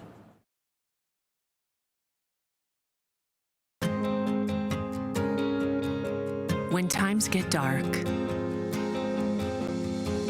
we can't see the help that's all around us. When you don't know where to turn, let 211 be your guiding light.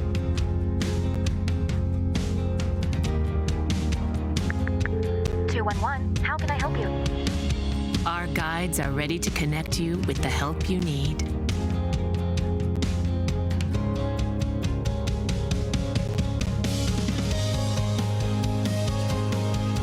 For help with food, healthcare, mental health, and other resources. Call 211 or visit 211.org. 211. Get connected, get help.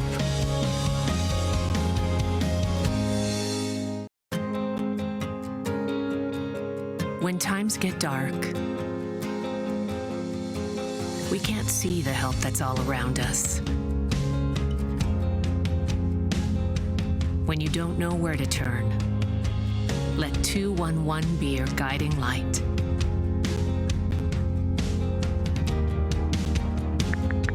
211, how can I help you? Our guides are ready to connect you with the help you need.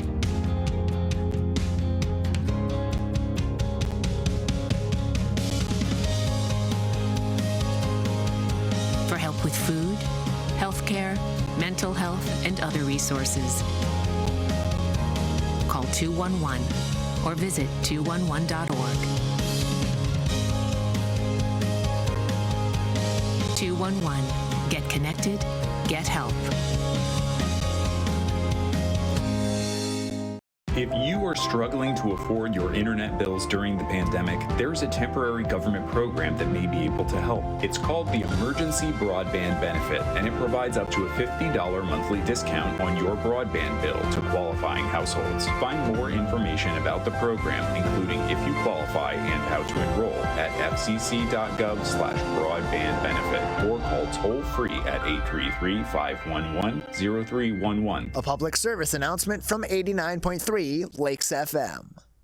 Whether you're the city, the county, or the Huron River Watershed Council, we work together to protect water resources for everyone. Most of the pollution entering our rivers is carried by rainwater that runs off roads, parking lots, and rooftops. a rain garden helps catch stormwater runoff. Rain gardens and their plants help dirty runoff soak into the ground. You can do your part to help keep our water clean. Learn about rain gardens and native plants.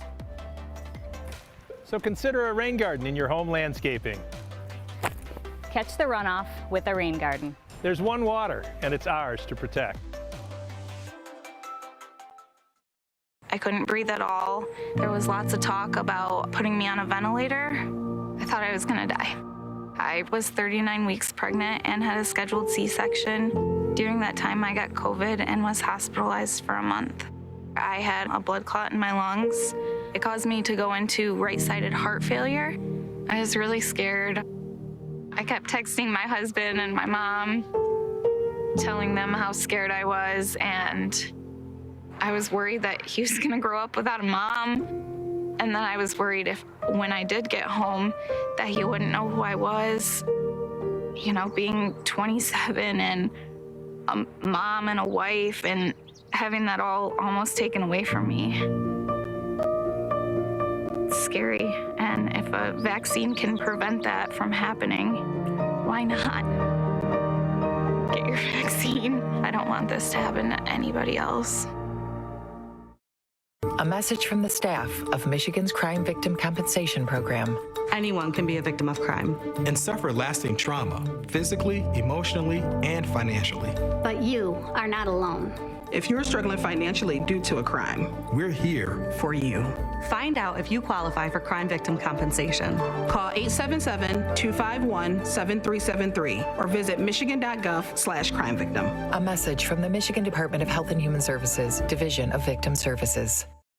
If you are struggling to afford your internet bills during the pandemic, there's a temporary government program that may be able to help. It's called the Emergency Broadband Benefit, and it provides up to a $50 monthly discount on your broadband bill to qualifying households. Find more information about the program, including if you qualify and how to enroll, at fcc.gov/broadbandbenefit or call toll-free at 833-511-0311. A public service announcement from 89.3 Lakes FM.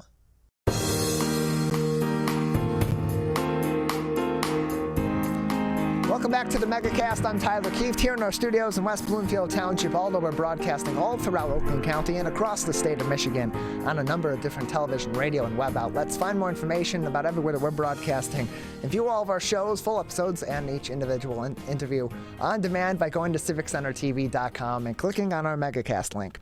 Joining us now is Ian Kohler, and just before Thanksgiving of 2020, he was diagnosed with testicular cancer, and of course, fantastically has survived his bout with testicular cancer. He joins us now on the Megacast. Ian, thank you for being with us today. Tyler, thank you so much for having me. Appreciate having you on. So as I mentioned, your diagnosis was right around Thanksgiving. It was on Thanksgiving Eve in 2020. But can you take us through a little bit of your experiences before your diagnosis and what ultimately led you to go get the necessary checks that you needed in order for your doctors to properly diagnose you with this form of cancer? So beforehand, I was living a happy, normal life, enjoying my life to its fullest with my fiance, well, now fiance, but girlfriend back in the time. And, we had enjoyed, like I said, our lives together. And then Thanksgiving Eve, actually before Thanksgiving Eve, my fiance had told me to go get my private area checked out because there was something that was, hurting me inside. Not so much so where it was like excruciating pain where I have to go to the hospital right now.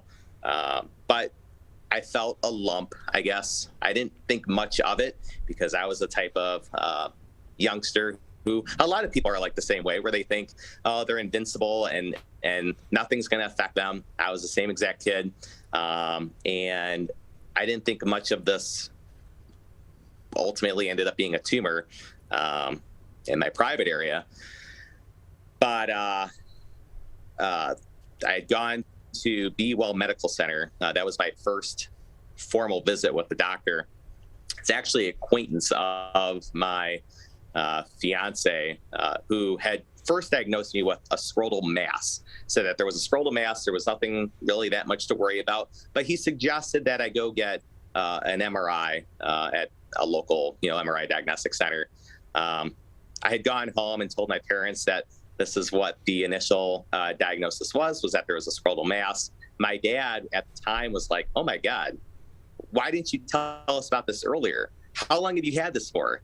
Where did that come from? Nobody else has this. I mean, there were so many questions being asked and so little words to say or explain to them. So my dad had scheduled an appointment for me to go to to Beaumont, that for a second opinion. It was at the West Bloomfield location, Beaumont Hospital, where the doctor had actually taken a look and 2 seconds later had told me, oh yeah, this is definitely a scrotal mass. And oh yeah, by the way, this is cancer. And my dad was like, oh, you've got to be kidding me. You've got to be kidding me. This is cancer for a 29-year-old, kid to have cancer. This is crazy. And he said, are you sure about this? And doctor said, unfortunately, yeah, I hate to break it to you, but this is reality. And he's got, a tumor growing in his, left testicle. He said, so what I'm going to go ahead and do for you is I'm going to go ahead and schedule an ultrasound to take place right here, right now, just to confirm that it's definitely cancerous.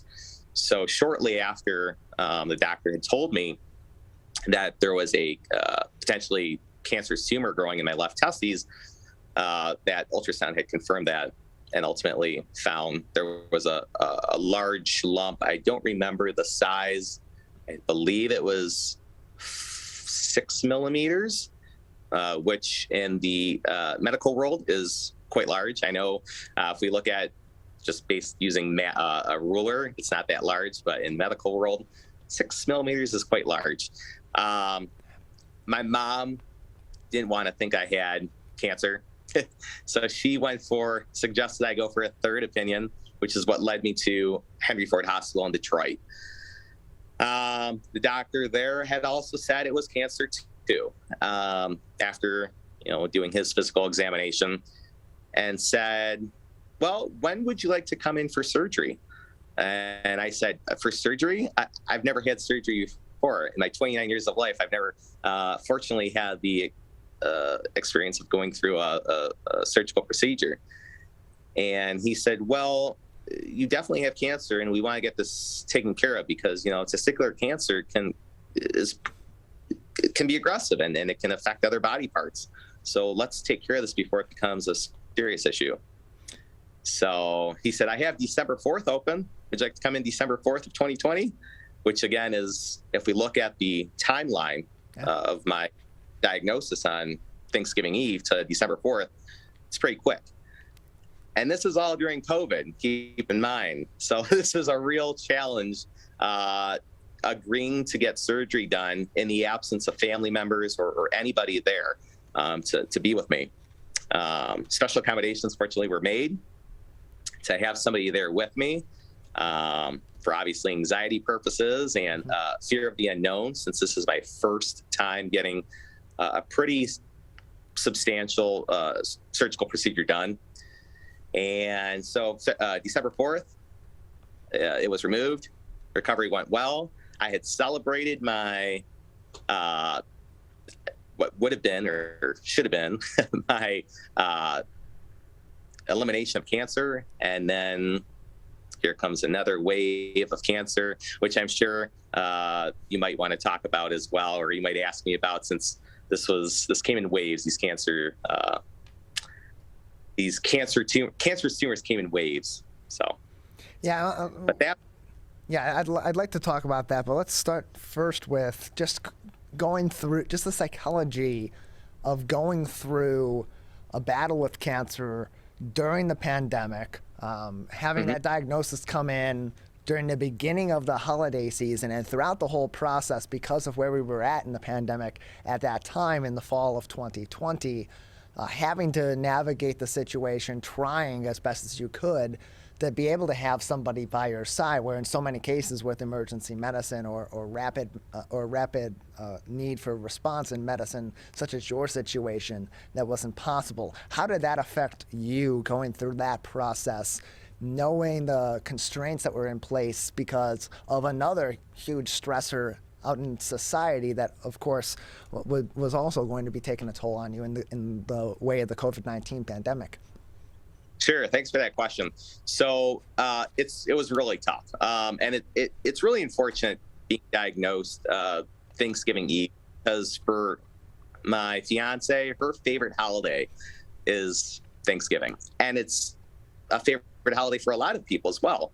And it used to be one of my favorite holidays as well. But for obvious reasons, I don't look forward to that holiday. Just because it reminds me of being diagnosed with something that nobody should ever want to hear come out of a doctor's mouth. In my case, not once, but twice. It was challenging. I mean, if I look back on the journey, this 1-year journey in battle with testicular and kidney cancer, which again we'll get to later, going to the doctors, and it was always with my mom and dad.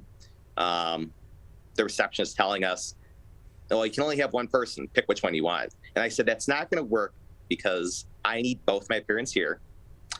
They're both entitled to know exactly what's going on. It's a more stressful situation to have information be told to my mom and then relay it to my dad and vice versa.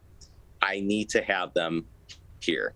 And so the receptionist, being very adamant about having one person, and it wasn't her fault, because obviously she's following protocol and procedures, but making phone calls to her superior or his superior, making the accommodations, whatever accommodations could be made. And then, of course, thankfully, we had Steve Kaplan, of course, our wonderful township supervisor of West Bloomfield, help us out by putting in a good word to make things happen, to allow for my mom and dad, or ultimately two people, to be present there with me at all times. If it wasn't my mom and dad, it was my mom and my fiance, or my dad and my fiance. But the stress of potentially not having both my parents, or the three people there that matter most to me, was awful. It was a horrible feeling inside. And so then you had the experience of you're getting the treatment for your testicular cancer, you get the operation to remove the tumor, and at that point you're excited. It's been a month into that process. You know you're getting through this a lot quicker than most people dealing with cancer would be getting through that. And you know, you're going into that with a mind. I would assume you went into that with the mindset of, I'm getting this operation, they're going to remove the cancer, and then it's going to be done for me. And what ends up happening is you then have another diagnosis. You have even more cancer that you weren't aware of and have to go through treatment for that. How was that experience for you? Right. So this was actually found during a regular CT scan.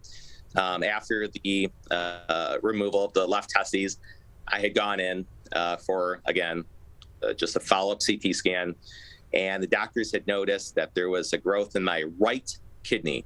Now, keep in mind, I had a tumor in my left testicle. Mm-hmm. So for something to appear in my right side of my body now is like, oh, this is something new. Now, originally, the doctors thought that it was directly related to testicular cancer, that these were cells that had swam its way up to my right kidney.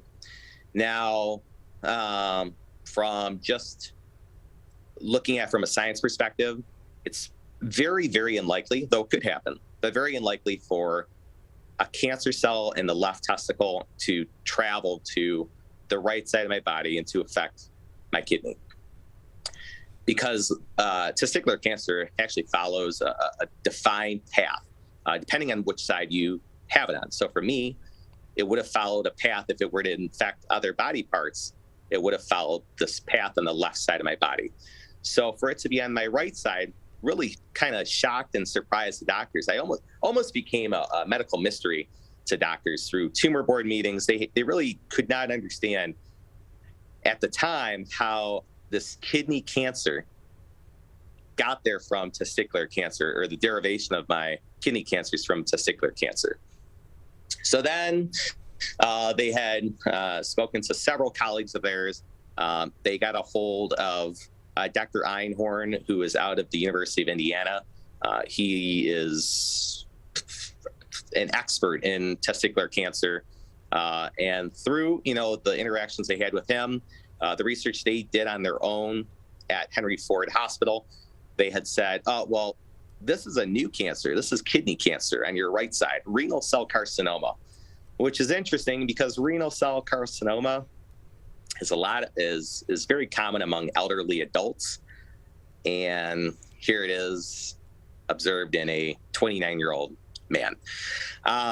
So at that time, when they thought it was the result of testicular cancer, I had been upgraded to stage 2B cancer, which had worried me because when I had gone to my oncologist, she had said, well, if you're in stage 2B now, well, you're really left with no choice but to endure chemotherapy. And I said, oh, chemotherapy? I just got over celebrating the fact that I would be done with cancer with my, the removal of my left testes. Now I'm faced with possibly going through chemotherapy. And the next question I ask is, how long do I have to spend, in chemotherapy? And at which point the doctor told me, oh, you're going to spend about, long enough to lose your hair. So for me, it was upsetting just to know that I would be faced with losing the hair that I have and looking totally different. How do I explain to family looking so different? And fortunately, we came across a doctor by the name of Dr. Craig Rogers, who has hands from God, who was able to perform a partial nephrectomy instead of a full nephrectomy on me. He was worried it would have to be a full nephrectomy because of the location of the tumor, especially where it was located in my body near a very important aortic valve. And he had told us it's very unlikely that you'll be able to have your full kidney just because of its placement, but I'll do my best. And he said, I wouldn't really know until we get in there to truly see what the odds are of saving your kidney. 4.5 hours later through robotic surgery. And he's actually the pioneer of kidney robotic surgery. So I knew right then and there with him telling me he's a pioneer that I was in good hands. He saved 95% of my kidney, took out only 5% of my right kidney, took out the entire tumor, said that because I have 95% of my kidney left, I would experience no urinary problems or complications at all. So that was removed and that was taken care of. And then clear renal cell carcinoma was a thing of the past. Well, that's really good to hear, Ian. We're joined by Ian Kohler, who is a testicular cancer survivor and a renal cell carcinoma survivor as well. So now a year later, since your initial diagnosis, where do things stand? How are you feeling now? And from your doctors, what is your prognosis at this time? So right now, I had actually gone through proton radiation therapy.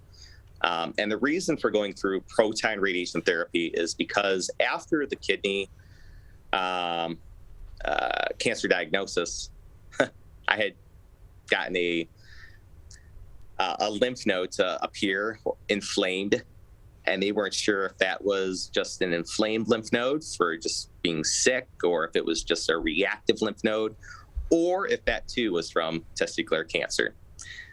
That was a part of testicular cancer because it was on my left side of my body.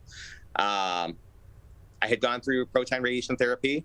That was in lieu of traditional therapy. That's actually something that a lot of doctors do not talk about, is regular radiation therapy. Proton radiation is something that is fantastic, though it's out of pocket. It's not as intrusive as regular radiation. I had no side effects whatsoever. I know with a lot of patients who do go through radiation, regular radiation, can have fatigue, nausea, immobility, not wanting to do anything. I had zero side effects. That was done at Beaumont Hospital in Royal Oak under the direction of Dr. Andrew Thompson. As of now, I feel great. Through it all, I have been working as a retail banker at PNC Bank in West Bloomfield. Nothing stopped me. Nothing prevented me from continuing my goals of moving up within the company as a banker. So that's where we are today. And we're still here. That's the background of my office right now. All that in one very eventful year for you, Ian. Ian Kohler is with us. He's a testicular cancer survivor. And now that we're back in these holidays again, a year later, now you are having gone through your bout with testicular cancer and with renal cancer as well, and gone through your proton radiation therapy as well. Going through all of that as a 29-year-old man, now in your 30s, in your early 30s, does that give you have you gained any sort of new perspective on life from going through that at such a young age and going through not one but two surprise bouts with cancer in the way that you did? Absolutely. So my perspective on life has changed tremendously. Life is too short. It can change on you in an instant. And I'm a living proof of that. One day you are enjoying a happy, healthy life, and then the next day you're told by a doctor the 3 words that you never want to hear is, you have cancer. And that really changes your perspective on life. Me telling my story, not only on the Civic Center TV channel, but to friends and family, I feel like it hits them a little bit harder to hear a 29-year-old at the time now, even a 30-year-old man talk about cancer. It's like, wow, life is short. I mean, here's a 30-year-old man that could have lost his life if he didn't do anything, if he continued to, sit by and just have time pass by, and without being encouraged to go visit a doctor by my fiance and my parents. If I was stubborn, I wouldn't be here. And that really speaks volumes. I mean, I'm young. I want to enjoy life. I want to see everything there is to see and do everything there is to do on this planet. And thankfully, having people there who cared about me, having an awesome support group, there for me as well to encourage me to go get the treatment and help that I needed is exactly what was important for me to have in life. I just tell a lot of kids and people who do things that can increase their chances of getting cancer, whether it be lung cancer, kidney cancer, testicular cancer, esophageal cancer, whatever it is. Think about the actions that you do and the long-term consequences that can have on you. It's not fun. There's a reason cancer survivors are called survivors. Yes, we don't go battle a human being, but we do battle an invisible enemy that is about as strong as a human being armed with as many firearms as you can think of, because they put you to your limit and test your true strength of your mental strength and physical strength. And through both testicular and kidney cancer, that was put to the ultimate test in both mental and physical strength. So Ian, just another few minutes with you before we'll say goodbye today. You had said that you had been experiencing groin area pain and some of those symptoms that ultimately led to you deciding, or being encouraged and then deciding to go get checked by your doctor in this manner for about 3 to 4 years. What advice do you have for people, especially young people and particularly young men who tend to not go get those regular checkups? What advice do you have for them, especially if they're experiencing symptoms, given your experiences over the past year? Well, they always say, if you see something, say something. Mm-hmm. If you feel something, do something. Because having this thing grow for 3 years and not saying anything about it is the biggest mistake I ever made. Because I just think about what would have been if I had told somebody years back about my situation. Maybe I wouldn't have had to go through proton radiation therapy. Maybe I wouldn't have to go through surgery. Maybe I could have gone through a lesser intrusive, painful procedure to get this taken care of. Maybe I wouldn't have to worry about chemotherapy or listen to doctors tell me what could be the end result if I didn't take care of this kind of right here, right now. So I just say, if something doesn't feel right to you, it probably isn't right. And this is the same thing that's echoed to me at the bank.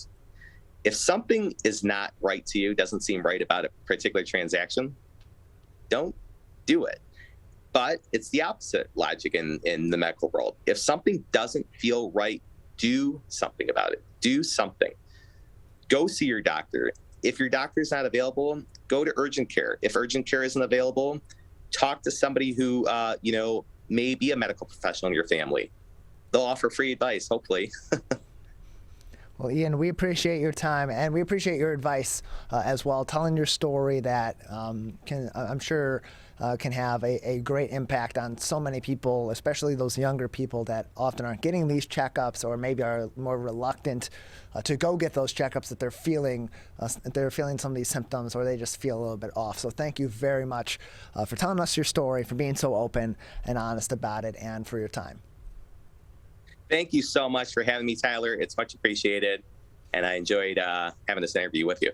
Appreciate it. Ian Kohler, testicular cancer survivor, with us on the Megacast. A really interesting story, a compelling story, an unfortunate story, but one that had a happy ending to it, and one that can provide a great lesson to a lot of people. So if you are feeling those symptoms, if something does feel wrong, highly encourage you to go get checked up if you're able to do so. We're going to take one more break. On the other side, we'll be talking with Seth Fox. He is a local Waterford man who set up a giveaway, organized a giveaway for Friendsgiving turkeys earlier on this holiday season. He will join us next. You are watching and listening to the Megacast.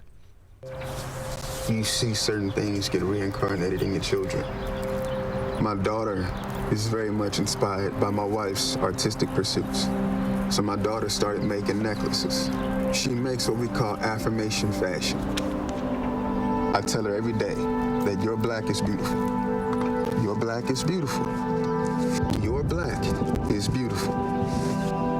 And if there's anything better than being beautiful, it's baby. smart. And if there's anything better than being smart, it's being kind. And reaffirming that every day is our method of making sure her chin never drops. My dad wasn't around, and I remember riding a bike and falling off and cutting myself, and me never just wanted to get back on it. People ask, how your children learn how to ride a bike, and you didn't. I didn't teach them. I just created an environment where they taught themselves, and all I had to do was be there.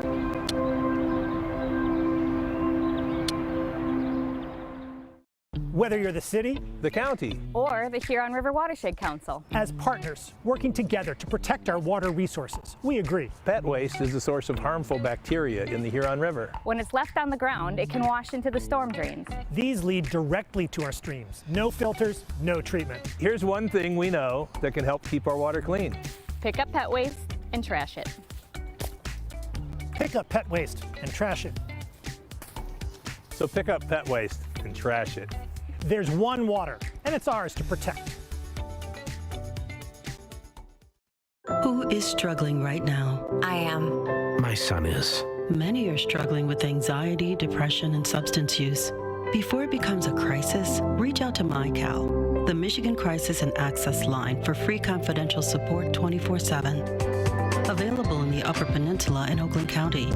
Just call or text 1-844-44-MyCal or chat online at michigan.gov/MyCal. A message from the Michigan Department of Health and Human Services. Motorcyclists are hard to see. To keep everyone safer, it's important to always look for them and know where most crashes occur. 84% of motorcycle and vehicle crashes happen on streets, not highways. And most crashes with motorcyclists occur when vehicle drivers are turning left. So before turning, especially to the left, make sure you look for motorcyclists. Then look again. It could save a life. To Sophia and Gabriel. Even though these old knees can't follow on your adventure to the forest today, these flowers represent my love. These stitches and threads join us together. And wherever you see a flower, a bird, a beautiful tree, know that my love is with you. Make the forest part of your story at a park near you. Find one at discovertheforest.org. Welcome back to the Megacast. I'm Tyler Keith. We're broadcasting all throughout the state of Michigan on a number of different outlets, community television, community radio, as well as on the web on a number of different places. You can find all that information about everywhere we broadcast live and live to tape, and find us on demand on our website at civiccentertv.com/Megacast. Joining us now is Seth Fox. He is an organizer of the second annual Community Friendsgiving Turkey Giveaway, a collaborative effort with the Waterford Coalition for the Youth, the Waterford Police, and the Waterford Regional Fire Departments. We'll speak with him about organizing this giveaway and the second annual event in just a couple minutes. But first, let's give you a little bit of insight on what went on, what took place in this quick video from our friends and our partners over at the Media Network of Waterford.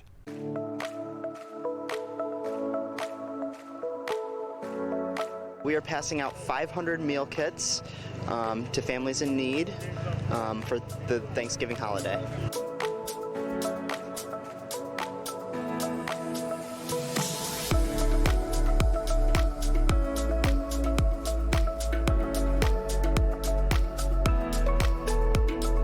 Shows that our community really cares about each other, and I think that's amazing that we're trying to help people that may not have a Thanksgiving meal, and we can come together to distribute these meals and make people's days better. Last year especially, there was a economic downturn occurring along with the COVID pandemic. It's just great to see everybody come together, take care of our neighbors in our community, and in turn they've always been supportive of the fire department and the police department. So it's been great coordinating with all the groups involved. First, you have to seek out donations, and you can't really do any of this without the generous help from so many of our sponsors. It's great. This is something we've done the last few years. It's only gotten bigger. We started initially with around 20 to 40 families we would take care of. Last year, we were up to 150. This year, we've set a record. We're at 500 families between the communities we serve, Waterford and Pontiac. So it's a record year so far this year.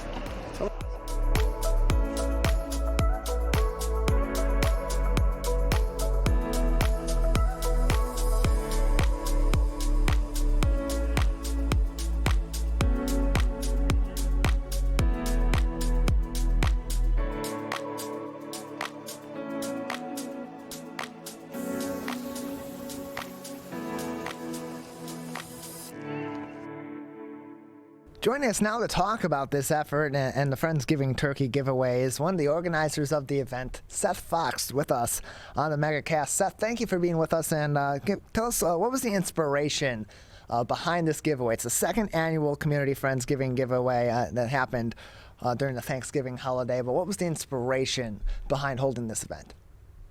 Well, thank you for having me.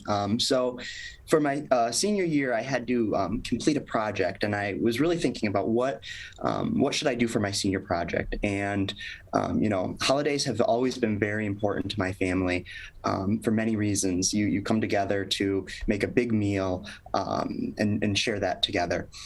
And I came to the realization that because of economic or other circumstances, that everyone in the community might not be able to do that. So I just wanted to seek out a way that we could provide meals for families in need so that they could come together to celebrate the holiday. And so talk about the participation from the community of Waterford. How much did they help make this happen, and what ways did this bring people from the community over there in Waterford together to help other people at the beginning of this holiday season at the end of the year? I am so proud of our community. It couldn't have been done without the generous support from our community, from the local businesses to local volunteers. The Waterford Mott basketball team stepped up to help. We had church volunteers, community volunteers.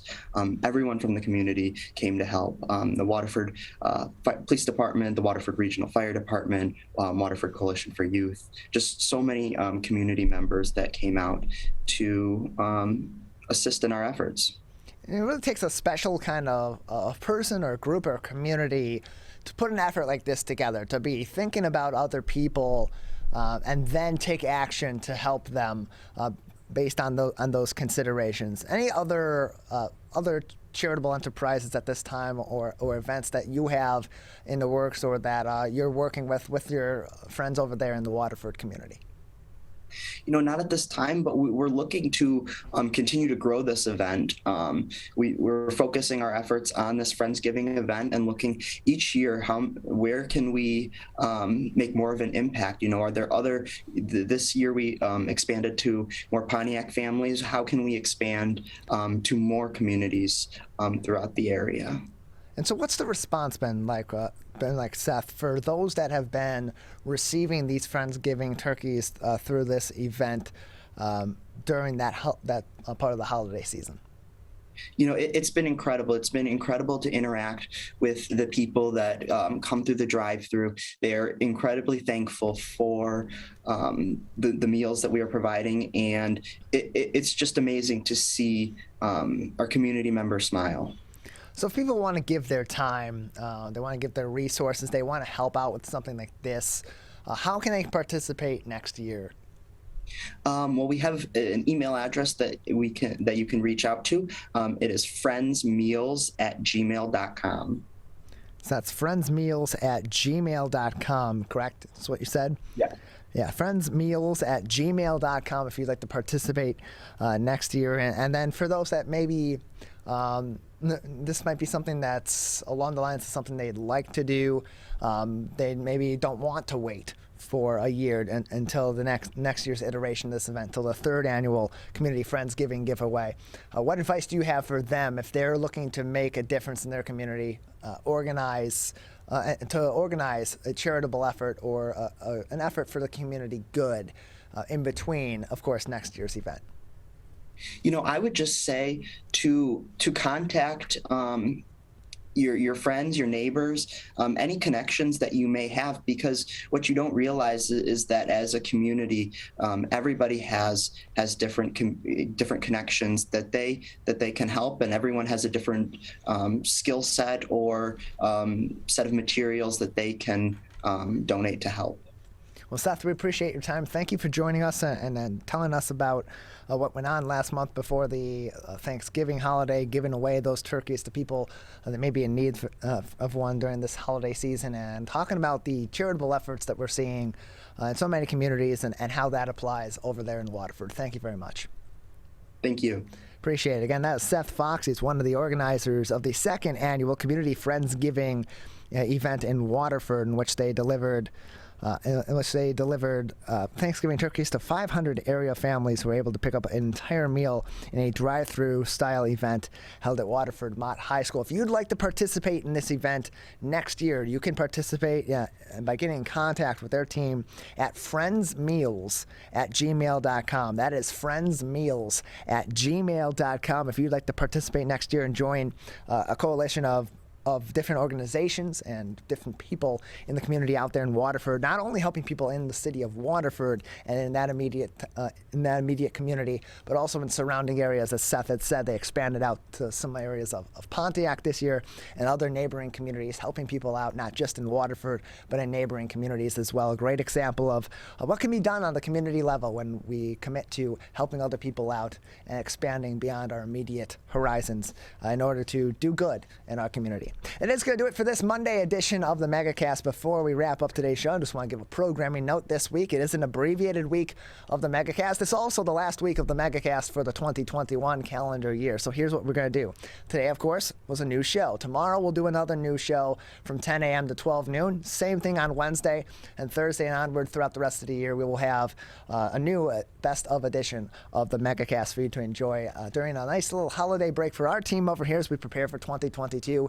And then we'll be back after the first of the year with more new episodes Monday through Friday from 10 a.m. until 12 noon. So that's what's going to be coming up the rest of the week. Got a couple more new shows coming up, and then we'll wrap up the year here at the Megacast. But before we do that, we'll wrap up today's show and put a bow on this Monday edition of the Megacast. A big thank you to all of our guests for joining us. Of course, Seth Fox from the Friendsgiving giveaway event over there in Waterford, Ian Kohler, testicular cancer survivor, for joining us on the Megacast. Not only survived a bout with testicular cancer, but also renal cancer as well, and a great story of perseverance, and also a great message as well from him. So very much appreciate his time. Representative Brenda Carter for joining us, talking about different legislation that's going through the works here in our state of Michigan, in Lansing, from our leaders there. Farrah Davidson from London had a littlelamb.com, giving us some fashion advice for the upcoming holidays, especially in the New Year holiday, where people like to get dressed up and go out. And of course, Mike McGuiness telling us about all things downtown Berkley as they continue to celebrate the holiday season and wrap up their Merry Month events, including this Thursday night with another merry and bright shopping night from 5 p.m. until 9 p.m. in downtown Berkley. You can find all of our interviews and full episodes on demand on our website at civiccentertv.com/megacast, where you'll also be able to find links to all of our partnering television, radio, and other media outlets, so you can see what they do with the rest of their 22 hours a day that they're not joining us live on the Megacast Monday through Friday, as well as their weekend programming. Big thank you to our crew, Calvin Brown, our studio producer, and our board operator, Larry Nyland, our booking producer, and surprise, surprise, our Zoom producer today as well, Maddie Mustian out at Master Control, and in our server room, clicking all the buttons we need to get off the air at the end of our show. Thank her for helping us out today, and thank you for tuning in as well. If you want to find more information, stay up to date on everything you need to know on our top stories all throughout the state of Michigan, and especially that very important COVID-19 information with the Delta variant still spreading around, with the Omicron variant now in Michigan, with case rates continuing to be high in the state of Michigan. Go to our website at civiccentertv.com/coronavirus. There we have helpful and important and factual information. It's constantly being updated with direct links to the COVID-19 web pages for the Centers for Disease Control and Prevention, the Michigan Department of Health and Human Services, and the Oakland County Health Division as well, so you can stay up to date. That's it for today's edition of the show. We will return tomorrow at 10 a.m.